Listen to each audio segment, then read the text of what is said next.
So today, I have a question for everyone here. Do you recognize any of these companies up here, these logos?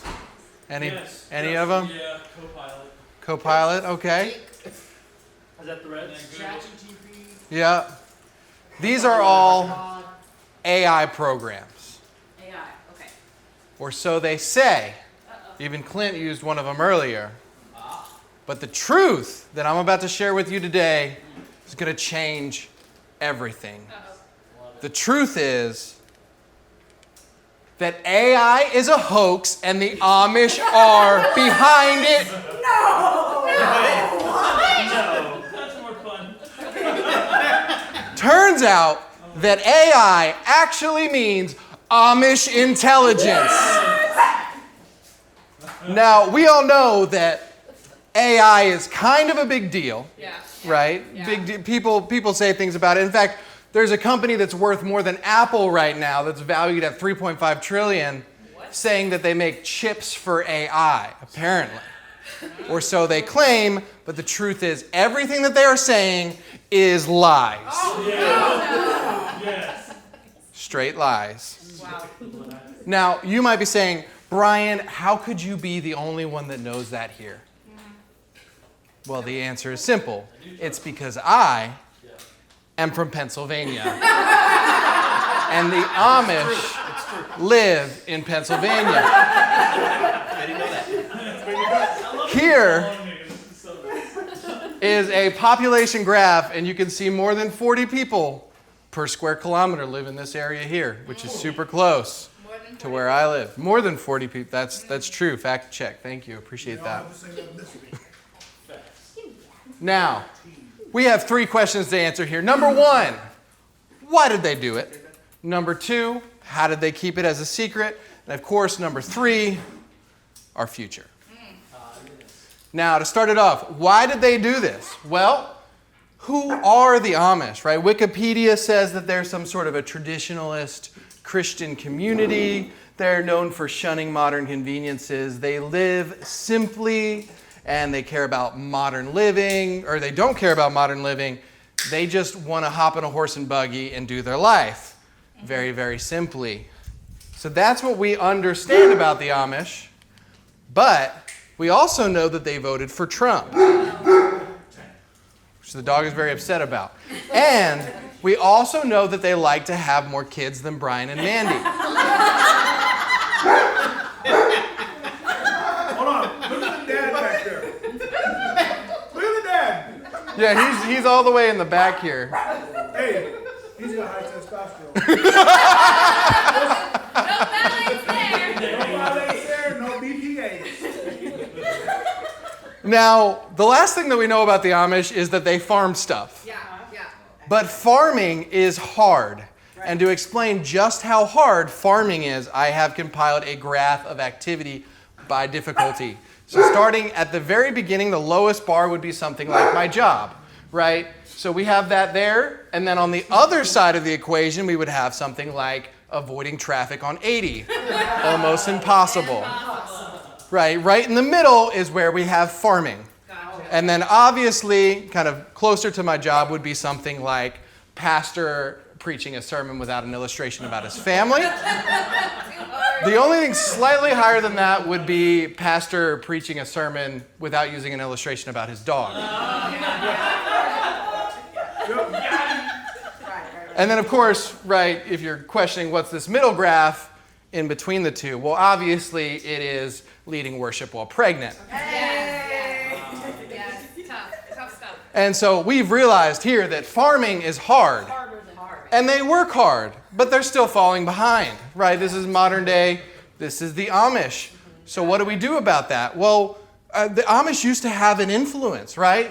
Here's a graph of where food comes from, like 100 years ago, right? You did half of it. American farmers made up 25%, and the American Amish made up the other 25%.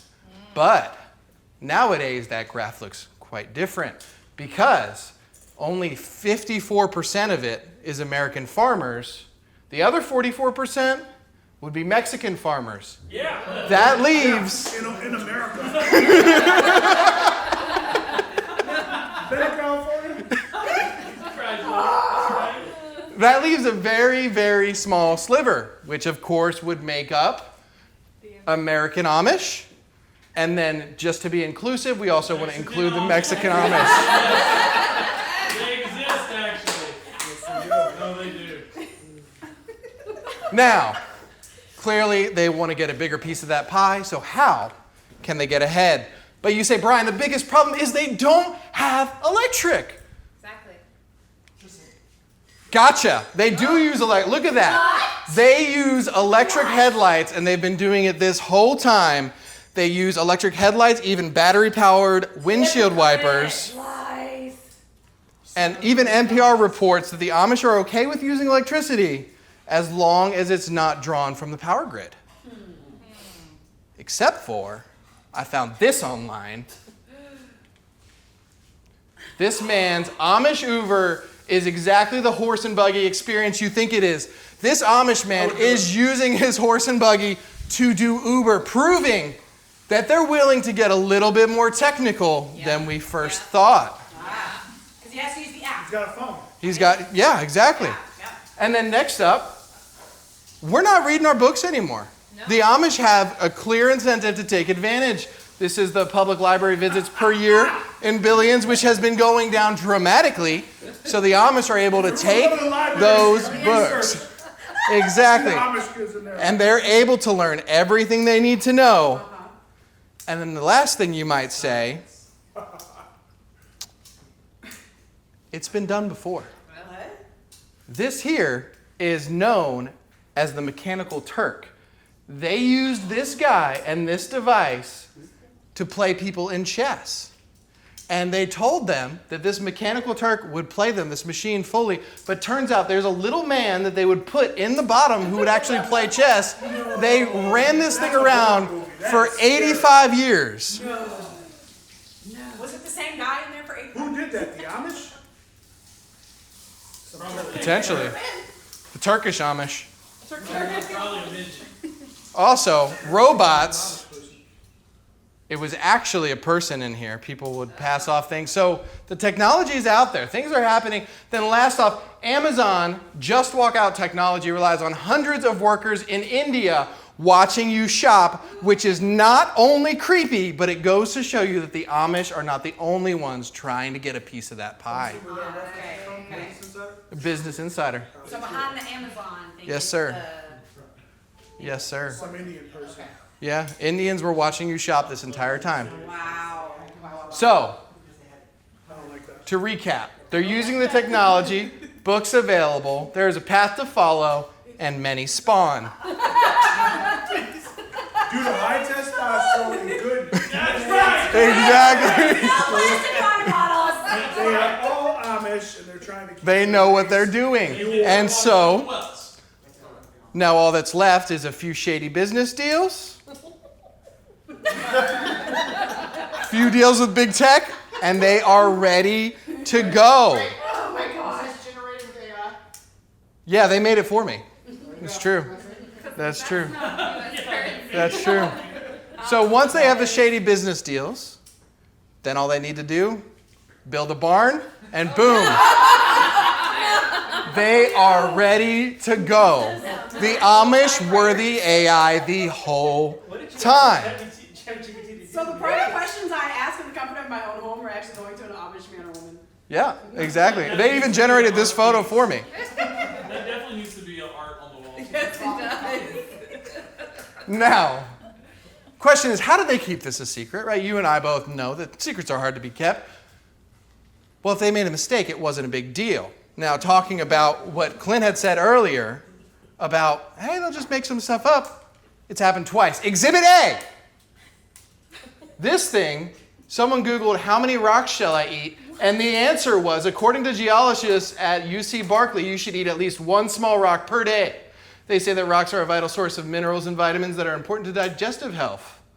They recommend eating a serving of gravel, geodes, and pebbles with each meal, or hiding rocks in foods like ice cream or peanut butter. Exhibit B. Cheese not sticking to pizza. Oh yeah, I've ran into this. Yeah. He deals with this issue quite a lot. The answer was you can also add about an 1/8 cup of non-toxic glue to the sauce to give it more tackiness. Wow! No way. These Amish people hate us. Now we're going to play a quick game. Are you guys ready for a quick game, everybody? Yeah! Come on. All right. Daniel, I would like you to answer this question for me. I'm going to show you 3 different photos, and if you could tell me who you believe is the most innocent here. Number 1, we have the Amish. Number 2, Osama.